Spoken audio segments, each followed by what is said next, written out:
Fala pessoal, beleza? Vamos iniciar mais uma das nossas videoaulas. Hoje nós vamos falar sobre Cascade Style Sheet ou CSS.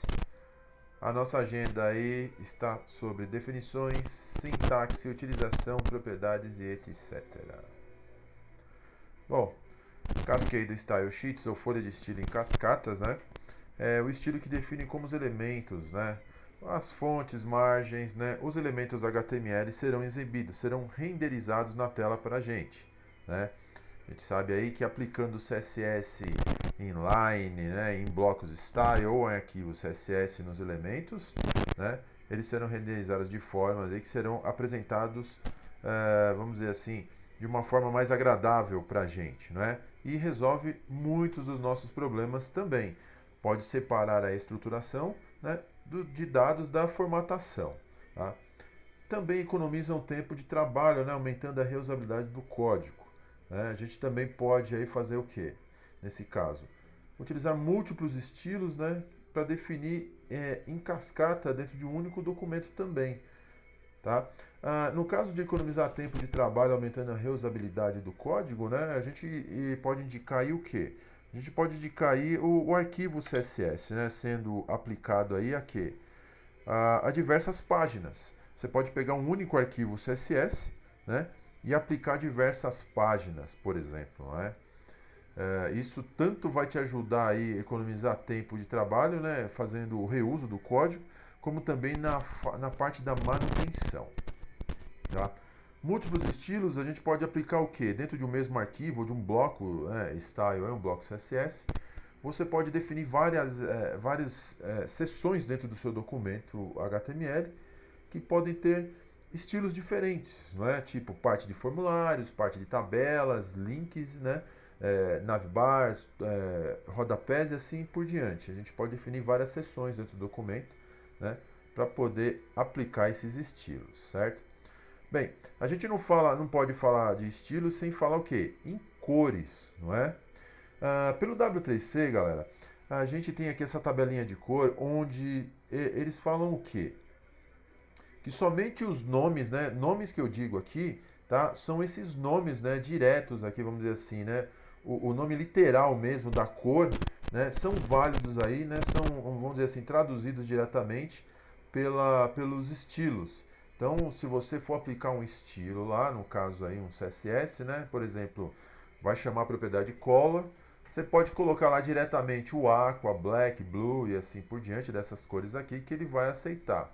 Né? Nós sabemos aí que existem tabelas imensas de cores hexadecimais, né? Onde a gente tem aí milhares de cores. Né?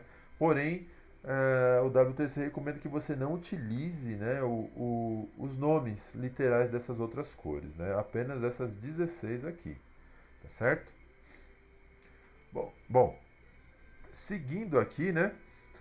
É, Por que eu falo para vocês que o CSS é uma solução para os nossos problemas, né? As tags HTML, no caso, elas foram desenvolvidas originalmente para o quê? Para definir o conteúdo do documento, né? Porém, lá nos primórdios, né, o layout dos documentos aí era supostamente tratado pelo browser, certo?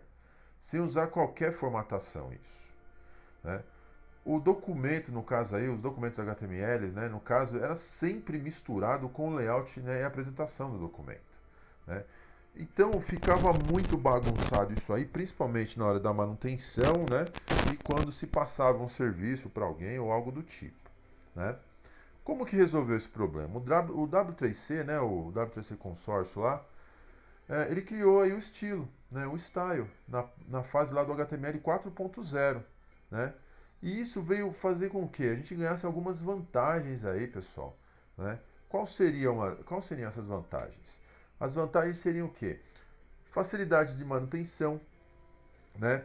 É, possibilidades de apresentação visual infinitas aí, como eu já disse, né? A gente pode dar até mesmo hoje o CSS aí nas novas versões, a gente consegue utilizar até mesmo o CSS numa camada aí mais ampla, até mesmo de comportamento, né? A gente pode criar sites aí dentro dos padrões do Web Standards, né, do W3C. Diminuição do tempo de download, né? Porque quando a gente acessa um site que ele tem uma folha de estilos bem definida, né? A gente já baixa aquela folha de estilos na nossa máquina para os arquivos temporários, né? E já vem todas aquelas referências a que esse estilo faz, por exemplo, imagens, né? E se você faz uma nova visita a esse site, o que acontece, né? Essas imagens já estão na sua máquina, esse arquivo também. E se o navegador vê que não existe nenhuma alteração nesse arquivo, ele não precisa fazer download novamente. Então, se torna muito mais rápido o carregamento desta página, né? Bom, facilidade de expansão de funcionalidades é justamente aquilo que eu estava falando para vocês, né? A gente consegue aplicar diversos estilos aí dentro da mesma página, tá? Seguindo adiante aqui, a gente tem aqui a nossa representação em camadas aí, né? Dentro daquele padrão lá estabelecido dentro do Web Standards. Nós passamos aí pelas estruturas de dados, né? Agora nós estamos aqui na parte da apresentação, na camada de apresentação, onde se faz jus aí ao CSS, né? Até a gente chegar na parte de comportamento, onde nós vamos falar de JavaScript e de jQuery, né? Mas vamos ao que interessa, que no caso é o CSS. Como que a gente faz, né, para poder construir aí no caso, né, um CSS, né? Como que a gente faz para construir aí, né, um arquivo CSS, um bloco CSS? Como que faz? Bom, para a gente fazer isso, a gente precisa de 5 componentes. Um seletor, né? No caso, o seletor, que vai ser aí o alvo que a gente vai aplicar o CSS. Um bloco de declaração, né? A declaração em si, né? Uma propriedade e um valor para essa propriedade, né? Vamos dar uma olhada aqui como que né, a gente pode aplicar isso. O seletor. Seletor é o elemento HTML, né, que vai nos informar aí aonde será aplicado o CSS. Vocês estão vendo aqui que eu selecionei aqui um parágrafo, né, um P, né? Então ele vai ser o nosso seletor, onde no caso aqui eu estou aplicando aí o que? Na propriedade color dele, né, o valor blue, tá? Seguindo aqui, a gente está vendo aí o bloco de declaração. Abrir chaves, né? Como a gente vê em muitas linguagens aí orientadas ao objeto. Abri ali o bloco de declaração, coloquei dentro o que? A propriedade, né? Separado por 2 pontos, vocês podem ver aqui, né? Está separado por 2 pontos, né? E o valor aqui, né? Para essa propriedade. A declaração em si, que é justamente isso, né? No caso, a propriedade separada por 2 pontos e o valor aqui sendo passado por essa propriedade que vai afetar esse seletor. A propriedade em si, não é? E o valor dessa propriedade, sempre lembrando, separado por 2 pontos. Bem, a gente tem outras formas aqui de ler também essa sintaxe do CSS. No caso, se vocês forem utilizar aí para poder afetar, por exemplo, uma propriedade de um seletor que possui aí uma propriedade que possui, no caso, um valor com múltiplas palavras, né? Você tem que envolver esses valores aí entre aspas duplas, né, no caso, ou dependendo do contexto que você tiver, aspas simples, ok? No caso aqui eu estou alterando a família da fonte desse seletor, né, 2 pontos aqui, estou passando um valor times New Roman.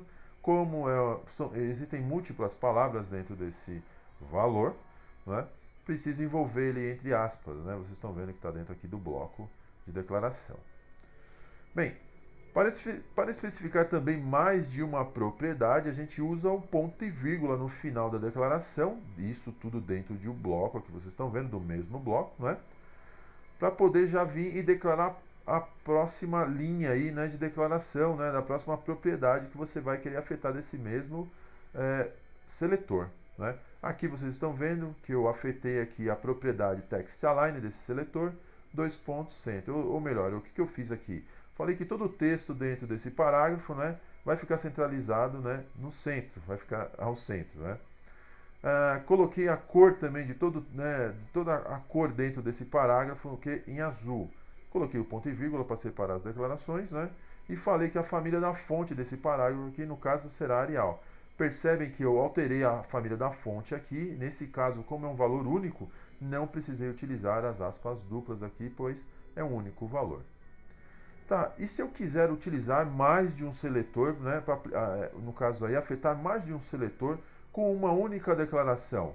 Simplesmente vou declarando os seletores aqui e separados por vírgula. Tá? Abro o bloco de declaração, coloco a propriedade, 2 pontos e o valor. Todos os seletores serão afetados dessa forma, ok? Mas e se você quiser, aqui no caso, afetar um único seletor? Eu não quero que todos os parágrafos, nem todos os H1s ou H4 ou H6 sejam afetados. Eu quero que um único seletor seja afetado. Como que a gente faz? Simples. Nós vamos até o seletor, no caso a tag, né? E declaramos lá essa tag como um ID, né? Então a gente especifica um ID para essa tag, né? Damos um nome para ele, logicamente. Abrimos o bloco, né? No caso desse para esse seletor e alteramos a propriedade aqui, né? Dando um valor para essa propriedade. Tá? Vamos fazer um exemplo aqui para que vocês possam visualizar melhor essa parte do ID. Né? Então vamos lá então.